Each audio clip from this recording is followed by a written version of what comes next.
नमस्कार, welcome back to परीक्षा race YouTube platform. साथियों, जीएस वर्ड कोचिंग संस्थान द्वारा जो है यूपी पीसीएस प्री के लिए जो है 2023 के लिए जो टेस्ट पेपर सॉल्व कराया गया है उसे हम लोग सॉल्व कर रहे थे। 4 जो है कंप्लीट हो चुके हैं, 4 टेस्ट पेपर। आज जो है 5वां सेट है और 5वां क्या है? वर्ल्ड जियोग्राफी है। क्या है? वर्ल्ड जियोग्राफी, विश्व का भूगोल। इसमें टोटल 150 प्रश्न उसी के रहेंगे। आपको पता है कि हम लोग एक भाग में 50 प्रश्न करते हैं, उसके बाद अगला भाग आता है। तो ऐसे ही जो, और आप लोगों को बता दें, रिवीजन के लिए हम लोगों ने एक नया प्लान सोचा है कि जो अभी तक टेस्ट पेपर हुए हैं उन्हें कंपाइल करके एक एक सेट कंप्लीट कर दिया जाए। तो उसका भी वीडियो जल्दी ही आप लोगों के बीच पहुंचेगा, आप लोग जुड़े रहिए। चलिए शुरू करते हैं आज का सेशन।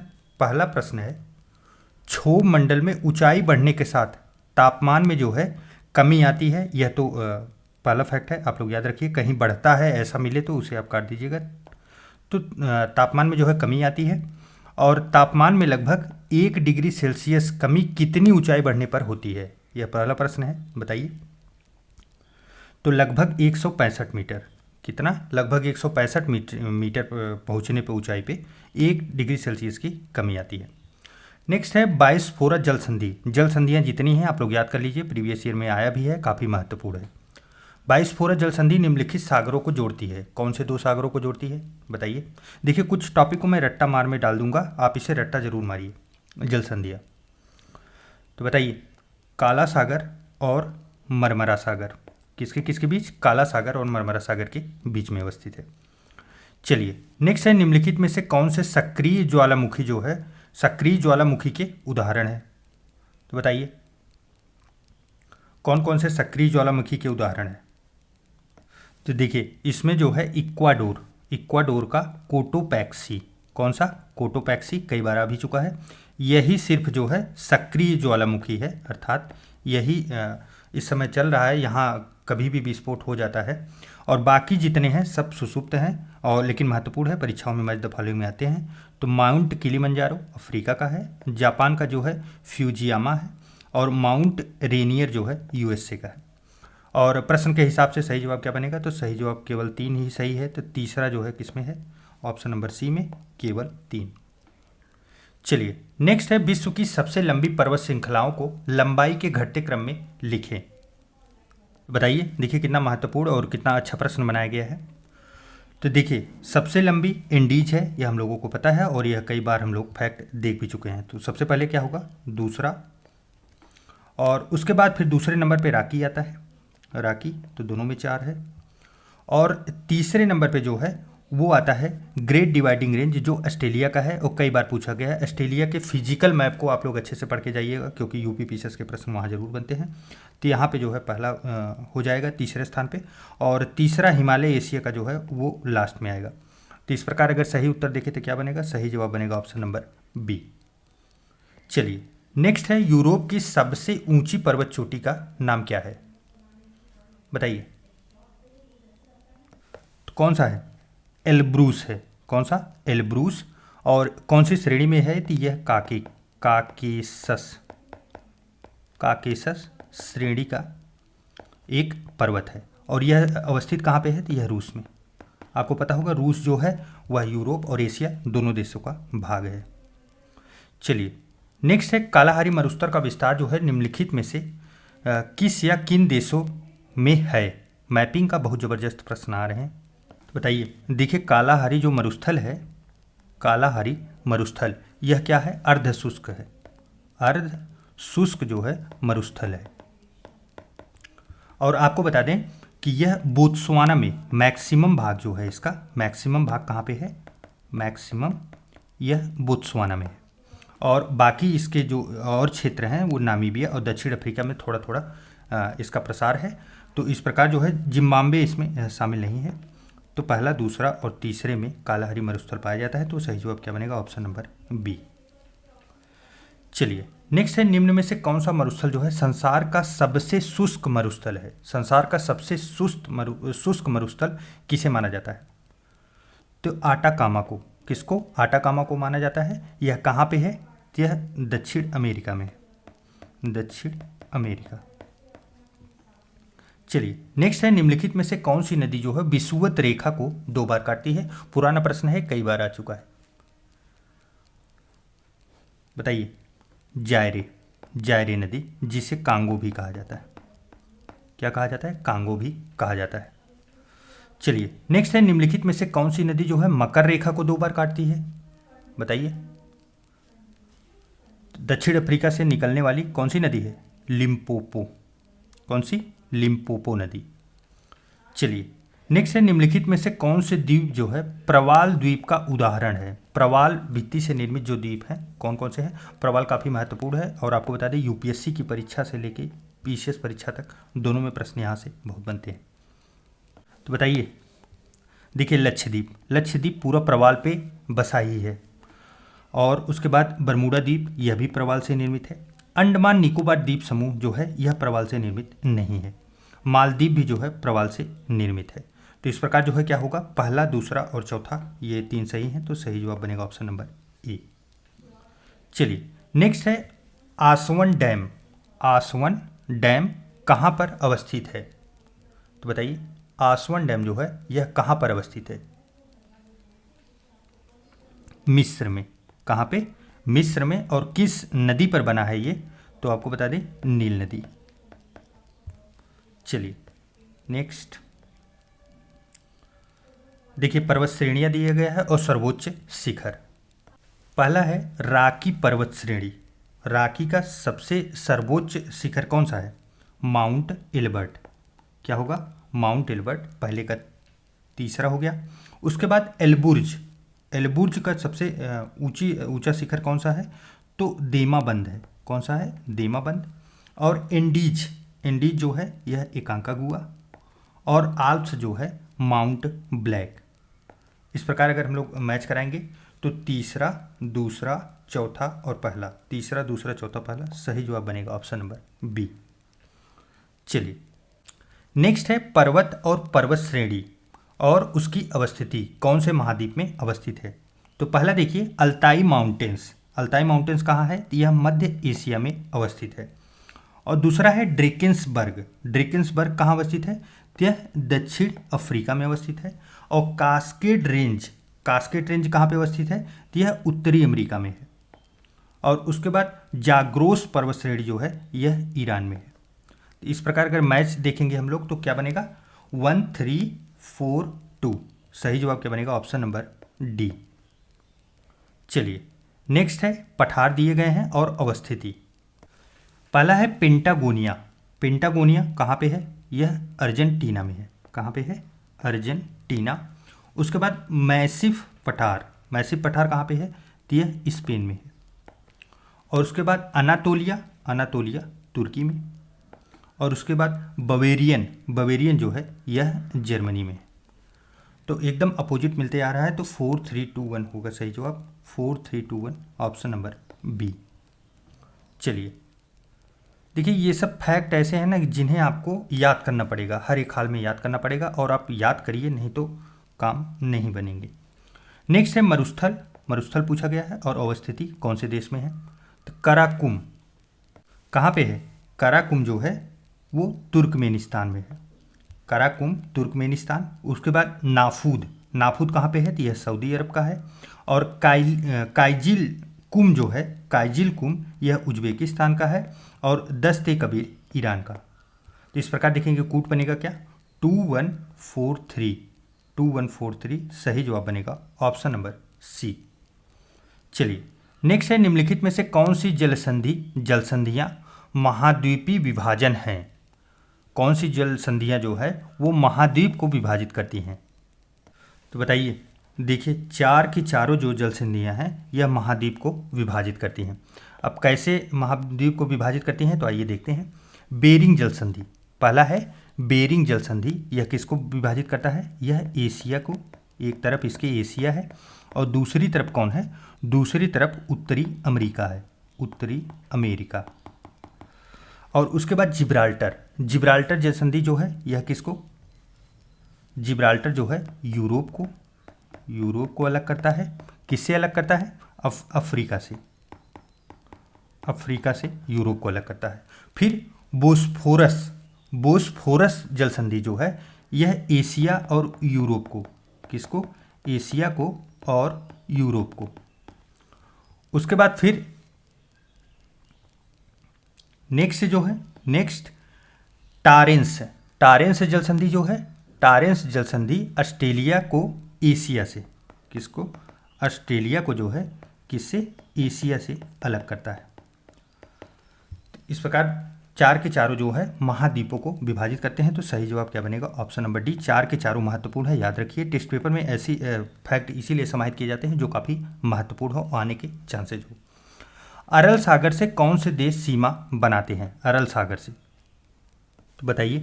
देखिए अरल सागर कहाँ अवस्थित है, एशिया में अवस्थित है, और कजाकिस्तान और उज्बेकिस्तान के बीच जो है यह सीमा निर्धारित करता है। तो सही जवाब क्या बनेगा, 1 और 2, 1 और 2 कहाँ पे है, ऑप्शन नंबर ए में।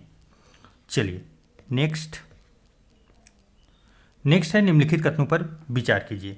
दक्षिण अमेरिका के पश्चिमी तट पर आटाकामा मरुस्थल तथा दक्षिणी अफ्रीका के पश्चिमी तट पर कालाहारी मरुस्थल के आविर्भाव में क्रमशः पेरू और उवेगुला की ठंडी धाराओं का हाथ है। बताइए क्या ये कथन सही है? जी हाँ, यह पूरी तरीके से सही है। दूसरा है, गर्म जलधाराएं उष्ण कटिबंध उच्च तापमान को उच्च अक्षांशों की ओर ले जाकर तापमान के वितरण में समानता लाने का प्रयास करती हैं। तो इसका कहने का मतलब ये हुआ, मान लीजिए ये कोई सी लैंड है, यहाँ पे कुछ गर्म जलधाराएं चल रही हैं और जो है कुछ ठंडी जलधाराएं चल रही हैं। तो देखिए इनका रोटेशन इसीलिए होता है कि ये बैलेंस बनाए रखें, कहीं का बहुत ज़्यादा गर्म ना हो, गर्म और ठंडा होने की वजह से ये रोटेट करने लगती हैं और उसी वजह से बैलेंस बनता है। यही दूसरा कथन भी है, तो दूसरा भी सही है, पहला भी सही है। हम लोगों से सही कथन पूछा भी जा रहा है, तो सही क्या बनेगा, ऑप्शन नंबर डी। चलिए नेक्स्ट, किलिमंजारो पर्वत शिखर, कौन सा, किलिमंजारो पर्वत शिखर कहाँ स्थित है, बताइए कहाँ स्थित है। देखिए यह केनिया और तंजानिया के बॉर्डर पर है, लेकिन ये अवस्थित किस में है, कौन से देश में, तो वो है तंजानिया। चलिए नेक्स्ट है, दो सूचियाँ दी गई हैं, मैच कराना है। स्ट्रम्बेली, एटना, क्राकाताओ, इरेबस, ये सब क्या हैं, ये सब ज्वालामुखी हैं। तो बताइए स्ट्रम्बेली कहाँ पे, लिपारी द्वीप पे, कहाँ पे, लिपारी द्वीप। और उसके बाद एटना, एटना जो है यह सिसिली पे। और उसके बाद क्राकाताओ, क्राकाताओ जो है वह इंडोनेशिया। और इरेबस जो है रास द्वीप पर अवस्थित है। इस प्रकार सही कथन क्या बनेगा हम लोगों का, 4, 3, 1, 2 सही सुमेलित होगा, ऑप्शन नंबर बी। नेक्स्ट है, निम्न में से किसे भूमध्य सागर का प्रकाश स्तंभ कहते हैं। भूमध्य सागर का प्रकाश स्तंभ किसे बोला जाता है, तो स्ट्रम्बोली को, किसको, स्ट्रम्बोली को जो है भूमध्य सागर का प्रकाश स्तंभ कहा जाता है। नेक्स्ट है, विक्टोरिया जलप्रपात किस नदी पर स्थित है। विक्टोरिया जलप्रपात, भारत के भी जलप्रपात महत्वपूर्ण है और महत्वपूर्ण जो है विश्व के भी, तो इसलिए आप इन्हें जरूर याद रखिए। तो बताइए विक्टोरिया जलप्रपात कहाँ अवस्थित है, यह जाम्बेजी नदी पर है, कहाँ पे, जिम्बाब्वे में, कहाँ, जिम्बाब्वे। चलिए नेक्स्ट, विश्व की सबसे बड़ी झील कौन सी है। मुझे तो उम्मीद है यह लगभग सभी को याद होगा, कैस्पियन सागर विश्व की सबसे बड़ी झील है। और सबसे ज़्यादा लवणता किस में पाई जाती है, तो वान झील टर्की में लवणता जो है सबसे ज़्यादा इसमें पाई जाती है, अर्थात नमक की मात्रा, नमक जो है मैक्सिमम इसी में मिलता है। आपको बता दें इसमें इतना ज़्यादा लवणता है कि आप इसमें अगर जंप लगा देते हैं पानी में तो आप डूबेंगे नहीं। और यह भी एक महत्वपूर्ण फैक्ट है, जितना पानी में नमक की मात्रा ज़्यादा होगी आपके डूबने की चांसेज उतने कम होंगे। इतना ज़्यादा है कि इसमें आप इंसान वैसे ही तैरता है। चलिए नेक्स्ट है, परिप्रशांत महासागरीय मेखला जो है सरकम पैसिफिक बेल्ट को रिंग ऑफ फायर कहते हैं। बताइए क्या ये सही है, जी हाँ पूरी तरीके से सही है। दूसरा, यहाँ विनाशकारी प्लेट किनारों के सहारे विश्व के 2/3 ज्वालामुखी प्रशांत महासागर के दोनों तटीय भागों, द्वीप चापों एवं समुद्री द्वीपों के सहारे पाए जाते हैं। तो यह भी कथन सही है। देखिए प्रशांत महासागर में एक घोड़े की नाल की आकृति का एक क्षेत्र पाया जाता है जहां ज्वालामुखी बहुत ज़्यादा विस्फोट करते हैं। ऐसा क्यों है, क्योंकि ये प्लेट विवर्तनी का एक सिद्धांत है।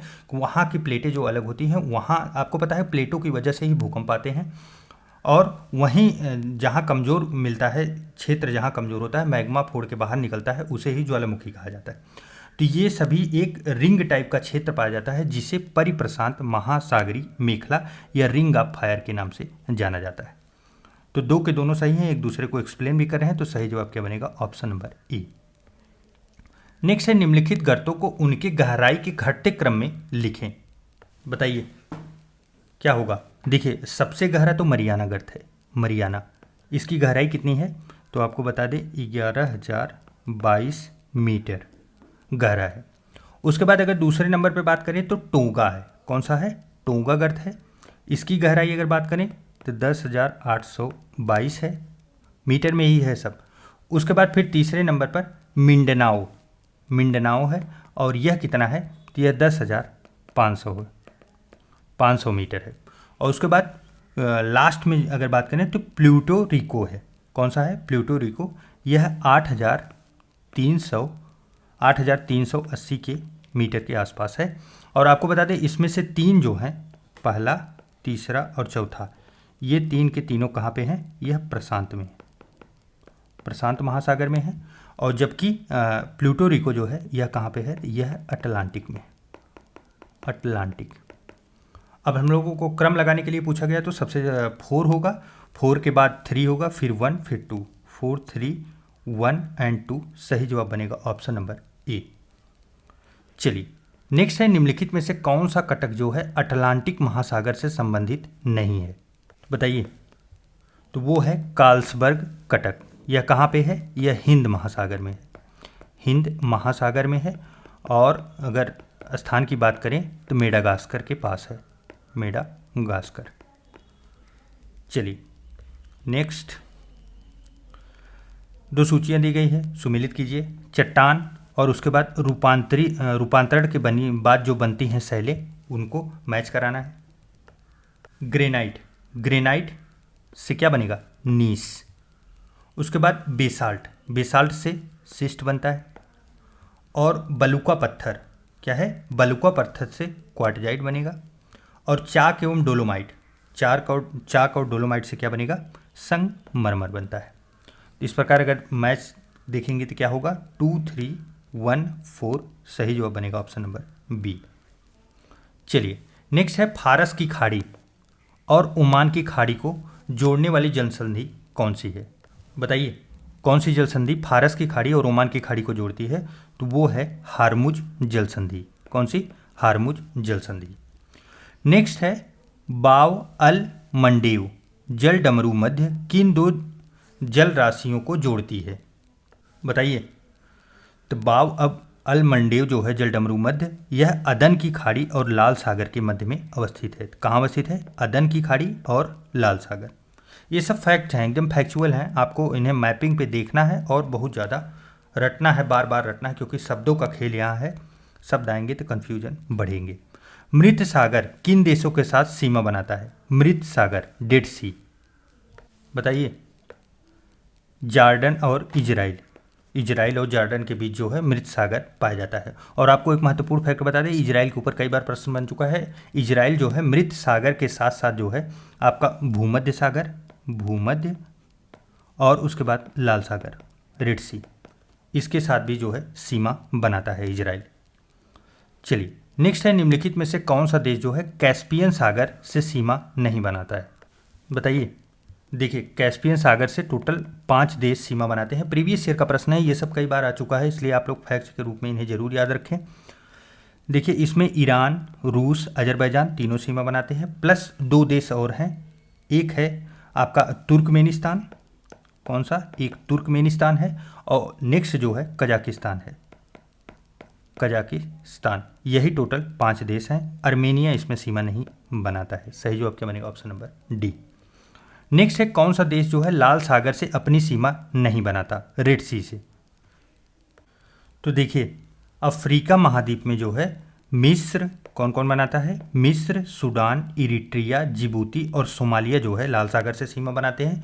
वहीं बात अगर एशिया की आती है तो एशिया में देखिए जॉर्डन, यमन, इजराइल और सऊदी अरब बनाते हैं। तो इसमें पूछा गया है कौन सा नहीं बनाता है, तो कौन सा होगा? कतर। कतर जो है सीमा नहीं बनाता लाल सागर से। आप लोग इसका स्क्रीनशॉट लेके याद कर लीजिए। चलिए नेक्स्ट है स्वेज नहर किन दो जल राशियों को जोड़ती है? बताइए। स्वेज नहर किसको किसको जोड़ती है? भूमध्य सागर को लाल सागर से जोड़ती है। तो सही जवाब क्या बनेगा? ऑप्शन नंबर ए बनेगा। दो, अगर कंटिनेंट की बात की जाए तो किसको? यूरोप को ये एशिया से जोड़ती है। चलिए, नेक्स्ट है केर्च जल डमरू मध्य काला सागर को निम्न में से किस जल निकाय से जोड़ती है? केर्च। तो बताइए किसके साथ? अजोब सागर के साथ। किसके साथ? अजोब सागर के साथ काला सागर को जोड़ती है। आपको बता दें यह यूक्रेन में स्थित है और इस पे जो है इस समय रूस कब्जा कर लिया है, इसके लिए चर्चा में था और प्रश्न बना भी है। निम्नलिखित में से कौन सा देश जो है बाल्टिक देशों में सम्मिलित नहीं है? बताइए। बाल्टिक देशों से संबंध नहीं है, इसके लिए आपको हम एक छोटा सा ट्रिक भी बता रहे हैं। इसका ट्रिक है ए ला ली। ए ला ली, कई बार आप इसको बोलेंगे तो आप आसानी से पकड़ लेंगे। यही 3 देश हैं, एक नहीं है इसमें से। ए फॉर इस्टोनिया, ला फॉर लातविया, ली फॉर क्या होगा? लिथुआनिया। स्लोवेनिया जो है इसमें सम्मिलित नहीं है। तो सही जवाब क्या बनेगा? Option number B. चलिए, नेक्स्ट है निचले मेंटल में तापमान होता है। निचले मेंटल में तापमान कितना होता है? बताइए, काफ़ी महत्वपूर्ण प्रश्न है और उम्मीद है कि अगर आप लोग देखे होंगे तो एक ही बार में आपको याद होगा। 1000 से लेकर 4000 डिग्री सेल्सियस तक होता है। तो कहाँ कितना होगा? मैक्सिमम दिया गया है तो कितना होगा? 4000 डिग्री सेल्सियस। नेक्स्ट है निम्नलिखित में से कौन सा जो है प्लूटोनिक चट्टान का उदाहरण है? प्लूटोनिक, बताइए कौन सा चट्टान है? ग्रेनाइट। कौन सा है? ग्रेनाइट। ग्रेनाइट पता है आपको, बनावट में जो है दानेदार होता है और यह भवनों के निर्माण में काफ़ी महत्वपूर्ण होता है। नेक्स्ट है वैश्विक तापन वृद्धि के निम्नलिखित प्रमाण हैं कौन कौन से? वैश्विक तापन अर्थात ग्लोबल जो वार्मिंग बढ़ रहा है उसके कौन कौन से प्रमाण हैं? पहला है अंटार्कटिका की हिम परतों का टूटना। जी हाँ, यह पूरी तरीके से सही होगा। सागर स्तर का ऊंचा होना, यह भी सही बात है। जब हिम आएंगे तो सागर का स्तर ऊपर होगा। हिम पिघल के जब पानी बनेंगे तो पानी समुद्र में ही तो जाएगा। सागरों के तापमान में वृद्धि, यह भी सही बात है। सागर के तापमान में वृद्धि होगा क्योंकि ग्लोबल वार्मिंग एक ही जगह नहीं हो रहा, सागरों के ऊपर भी हो रहा है, धूप लग रही है अच्छी खासी। उत्तरी गोलार्ध के अस्थायी तुषार में कमी आना। तुषार का अर्थ क्या होता है? तुषार बर्फ़ को बोलते हैं। बर्फ़ या आप उसे जो स्नोफॉल या इन सबको बोलो तो तुषार उसे कहते हैं। तो इसमें कमी आना उत्तरी गोलार्ध में, तो देखिए बर्फ़ पिघलेगी तो कमी तो आएगी ही, यह भी कथन सही होगा। पर्वतमालाओं में वृक्ष रेखा ट्री लाइन का ऊंचाई की ओर खिसकना। जब पर्वतों पे जो है बर्फ़ पिघलेगी तो मिट्टी वहाँ पे मतलब जो ऐसा इन्वायरमेंट बनेगा जहाँ पौधे आसानी से उग सकें तो यह ऊंचाई पे उगना प्रारंभ करेंगे, यह भी सही कथन है। ऐसे प्रश्न आप देखा करिए, बहुत निगेटिव अगर कोई हो तभी आप उसे हटाएं, नहीं तो ऑल द एबव वाले प्रश्न आंसर जो होते हैं सही होते हैं। तो सही जवाब क्या बनेगा? Option number D, 1 2 3 4 5। चलिए, नेक्स्ट है निम्नलिखित में से कौन सा सही सुमेलित नहीं है? देखिए, पहला है इसमें आइसोक्रेम सबसे ठंडे महीने का औसत न्यूनतम तापमान होता है, तो यह कथन जो है पूरी तरीके से सही है। नेक्स्ट है आइसोकेरन समान बादलों की गरज तूफान को दिखाने वाली रेखा है, यह भी कथन जो है सही है। नेक्स्ट है आइसोमर। आइसोमर जो है समान हिमपात को दर्शाने वाली रेखा है, तो क्या ये कथन सही है? जी नहीं, ये गलत है। समान हिमपात को दर्शाने वाली जो रेखा होती है उसे आइसोनिक बोलते हैं। क्या बोलते हैं? आइसोनिक। और आइसोमर क्या होता है? आइसोमर जो है एक ऐसी रेखा होती है जहां समान औसत क्या होगा? समान औसत मासिक वर्षा को दिखाने वाली रेखा को आइसोमर बोला जाता है। आइसोरेम जो है समान तुषार को दिखाने वाली रेखा होती है, तो यह भी सही है। तो हम लोगों का सही जवाब क्या बनेगा? ऑप्शन नंबर सी बनेगा। चलिए, नेक्स्ट है सागरी लवणता के निम्नलिखित निर्धारक तत्व हैं। बताइए क्या होगा सागरी लवणता? ऐसे प्रश्नों के उत्तर क्या होंगे? वाष्पीकरण, जी हाँ। तापमान की वजह से भी लवणता इफेक्ट होगा, कम या ज़्यादा होगा। लवणता के निर्धारक तत्व अर्थात कम या ज़्यादा किससे होंगे? वर्षण, वर्षा होगी तो इससे कम होगा। जलधाराओं के चलने से कहीं अधिक है कहीं कम है तो वो मिलते जाएगा। नदियों के डेल्टा से आपको पता है नदियों में जो है लवणता काफ़ी कम होती है, वो जहाँ सागर में मिलते हैं वहाँ पे जो है एक अच्छा इन्वायरमेंट मिलता है, जहाँ मछलियाँ भी बहुत अच्छी पनपती हैं और रहती हैं, तो इससे भी इफेक्ट पड़ेगा। तो इस प्रकार क्या होगा, सही जवाब ऑप्शन नंबर डी होगा। चलिए नेक्स्ट है सागरी गर्त, जिसे ट्रेंच बोलते हैं, और कौन से महासागर में अवस्थित है। तो बताइए, टोगा ट्रेंच, टोगा ट्रेंच कहाँ है, दक्षिणी प्रशांत महासागर में। सुंडा ट्रेंच, सुंडा ट्रेंच जो है हिंद महासागर में अवस्थित है। एलूसियन ट्रेंच, एलूसियन ट्रेंच जो है उत्तरी प्रशांत महासागर में। और south sandwich trench, south sandwich trench जो है यह कहाँ पे है, अटलांटिक महासागर में। इस प्रकार देखेंगे तो क्या होगा, 2341, 2341 सही जवाब ऑप्शन नंबर ए होगा। चलिए नेक्स्ट है, निम्नलिखित में से कौन सा गर्त जो है प्रशांत महासागर में से संबंधित नहीं है। अभी ऊपर ही हम लोगों ने देखा साउथ सैंडविच गर्त, यह कहाँ पे है, अटलांटिक महासागर में, अटलांटिक में, तो यह प्रशांत से संबंधित नहीं है। चलिए नेक्स्ट है ओशिनिया, निम्नलिखित में से किस क्षेत्र में सम्मिलित है, अर्थात ओशिनिया में कौन कौन से देश आते हैं, या कहें तो ओशिनिया में जो है कौन सा क्षेत्र आता है। तो देखिए ओशिनिया आपको पता होगा ऑस्ट्रेलिया को कहते हैं। ऑस्ट्रेलिया के आसपास के जो द्वीप समूह हैं और जो वहाँ का क्षेत्र है, वहाँ के छोटे छोटे, उन सबको मिला के ओशिनिया कहा जाता है। तो इसमें कौन कौन से हैं, तो माइक्रोनेशिया, पॉलिनेशिया और मेलिनेशिया और ऑस्ट्रेलिया, चार के चारों होंगे। तो सही जवाब क्या बनेगा, ऑप्शन नंबर डी बनेगा। नेक्स्ट है वैश्विक जैव विविधता दिवस, बहुत बार आ चुका है। बताइए, जैव विविधता दिवस 22 मई को मनाया जाता है। कब मनाया जाता है, 22 मई को। उसके बाद नेक्स्ट है वैश्विक समुद्र दिवस, समुद्र दिवस कब मनाया जाता है, 8 जून को। कब, 8 जून को। हाल ही में विश्व में किस प्रवाल भित्ति में प्रवाल विरंजन की घटना देखी गई है। विश्व की सबसे बड़ी प्रवाल भित्ति कहाँ पाई जाती है, बताइए। वहीं पे ऐसी घटना हुई है, तभी इतना महत्वपूर्ण प्रश्न भी बना है। वो है ग्रेट बैरियर रीफ, ये कहाँ पे अवस्थित है, ऑस्ट्रेलिया के पास, ऑस्ट्रेलिया के पास। चलिए नेक्स्ट है कथन और कारण का प्रश्न है, कोरल या प्रवाल जीव जब पूरी तरह से सफ़ेद हो जाते हैं तो उसे ही प्रवाल विरंजन कहते हैं। बताइए क्या ये कथन सही है, जी हाँ, यह कथन पूरी तरीके से सही है। दूसरा है प्रवाल जीवों का जोक्सानथेला, महत्वपूर्ण है, याद रखिए, जोक्सानथेला नामक शैवाल है। ये क्या है, एक शैवाल है जो सहजीवी संबंध होता है जिसके साथ जीवों का, प्रवाल के जीवों का। तापमान वृद्धि एवं प्रदूषण की मात्रा अधिक होती है तो ये शैवाल समाप्त हो जाते हैं।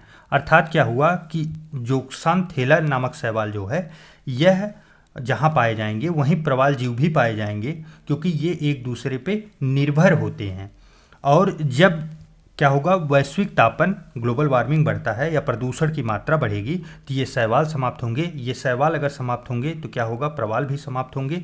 दोनों कथन एक दूसरे को एक्सप्लेन भी कर रहे हैं और दोनों कथन अपने आप में सही भी हैं। तो सही जवाब क्या बनेगा, ऑप्शन नंबर ए। यहाँ दोनों कीवर्ड आप लोग याद रखिए, प्रवाल जीव और क्या हुआ, जोक्सानथेला। चलिए नेक्स्ट है कथन है, प्रवाल भित्तियों का निर्माण जो है उष्णकटिबंधीय सागरों में कहाँ पे होता है, उष्णकटिबंधीय सागर। और उष्णकटिबंधीय सागर किसे कहते हैं, 25 डिग्री नॉर्थ से 25 डिग्री साउथ के बीच का जो क्षेत्र होता है उसे ही बोलते हैं। किसी द्वीप या तट के सहारे 200 से 300 फीट की गहराई में स्थित सागरी चबूतरों पर होता है। तो बताइए क्या ये कथन सही है, जी हाँ, यह कथन पूरी तरीके से सही है। किसके बारे में बात की जा रही है, प्रवाल भित्तियों के बारे में। नेक्स्ट है, इनके विकास के लिए जो है 20 डिग्री से 25 डिग्री सेल्सियस तापमान चाहिए और 25% से लेकर 30% सागरी लवणता होनी चाहिए। तो यह भी कथन जो है पूरी तरीके से सही है। एक दूसरे को एक्सप्लेन भी कर रहे हैं ये। सही बात क्या होगा, ऑप्शन नंबर ए। चलिए नेक्स्ट है, पृथ्वी पर तापमान के वितरण के निम्नलिखित में से कौन से कारक प्रभावित करते हैं तापमान के वितरण के लिए। बताइए, देखिए तापमान का वितरण की बात हो रही कहाँ पे, पूरी पृथ्वी पर। अर्थात कहीं पे जो है -50 डिग्री है, कहीं पे जो है 10 डिग्री है, कहीं पे प्लस में 30 डिग्री है, कहीं 0 है। तो ऐसे जो वितरण है उनको कौन कौन प्रभावित करता है, तो अक्षांशीय विस्तार वितरण जो है यह प्रभावित करता है, जी हाँ सही है। ऊंचाई, जितनी ऊंचाई होगी वहाँ ठंड अधिक होगी। और उसके बाद समुद्री धाराएं, समुद्री जो जल धाराएं चलती हैं आपको पता है, उनके साथ जो है पवनें भी चलती हैं, तो इनसे भी इफेक्ट होगा। और प्रचलित वायु, जो वायु है वह भी इफेक्ट करता है, क्योंकि कहीं गर्म हवाएं चलती हैं तो कहीं ठंडी शीतल हवाएं चलती हैं। स्थल व जल का प्रभाव, आपको पता होगा कि जो वर्ड में आप मान लीजिए मैप बनाएंगे तो मैप में आप देखेंगे कि जो स्थल और जल का क्षेत्र है, ये जल का क्षेत्र है, ये स्थल का क्षेत्र है, तो जल और स्थल में टेम्परेचर का डिफरेंस होता है, क्योंकि आप देखेंगे कि जल जो है बहुत समय में गर्म भी होता है और बहुत समय में ठंडा भी होता है, जबकि स्थल जल्दी गर्म होते हैं और जल्दी ठंडा भी होते हैं। इससे भी इफेक्ट पड़ता है हवाओं पे, जो है पृथ्वी के तापमान पर। नदी डेल्टा, आप सोचिए कोई नदी यहाँ पे आके डेल्टा गिरा रही, तो इससे क्या इफेक्ट पड़ेगा टेम्परेचर पे? इतना मेजर नहीं, बहुत माइन्यूट सा 0.000 के समथिंग होगा, इसलिए ये इस प्रश्न का उत्तर नहीं हो पाएगा। छठा जो है गलत है। यही मैं बताना चाहता था, सभी प्रश्नों में जो है उपरोक्त सभी सही नहीं होते। कुछ ऐसे फैक्ट आपको देखने को जरूर मिलेंगे जो बहुत ज़्यादा लो क्वालिटी के लगेंगे, उन्हें आपको छांट के हटा देना है। तो सही जवाब क्या बनेगा? ऑप्शन नंबर सी, पहले से लेकर 5वीं तक सबके सब प्रभाव डालते हैं। चलिए नेक्स्ट है उष्मादीप से आप क्या समझते हैं, बताइए।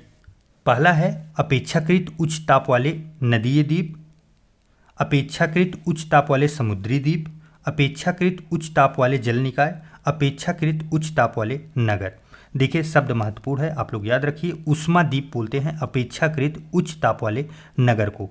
नगर को ऐसा क्यों बोलते हैं? आपको पता है कि नगरों की स्ट्रक्चर जो है, कहीं बिल्डिंग बनी है, यहाँ पे विद्यालय बना है, यहाँ पे किसी का रेसिडेंशियल होम है, यहाँ पे हॉस्पिटल बना है, बीच में सड़कें गई हैं, तो आप देखेंगे मिट्टी होता नहीं, ज़्यादा से ज़्यादा क्या होते हैं? इंफ्रास्ट्रक्चर होते हैं। इंफ्रास्ट्रक्चर में क्या प्रयोग होता है? सीमेंट, बालू, कंक्रीट, ये सब चीज़ें होती हैं।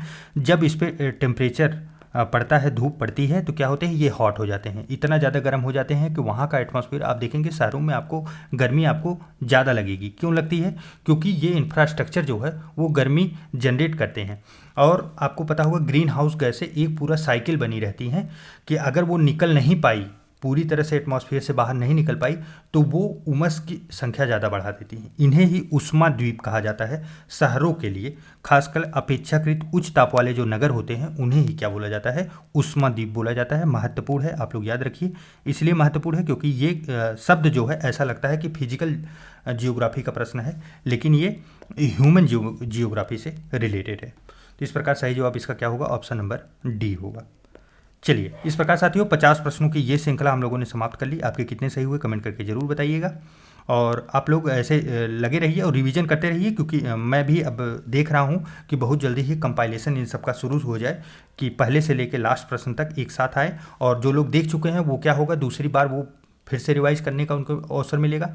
और सबसे बड़ी बात ये होगी कि अगर दूसरी बार गलत होता है तब आप हाई अलर्ट पे आ जाइए, क्योंकि वो प्रश्न हो सकता है कि आपसे डिमांड कर रहा है कि 5 से 6 रीडिंग उसको मस्ट है। तो चलिए मिलते हैं एक नए वीडियो में, तब तक के लिए ढेर ढेर शुभकामनाएं। नमस्कार।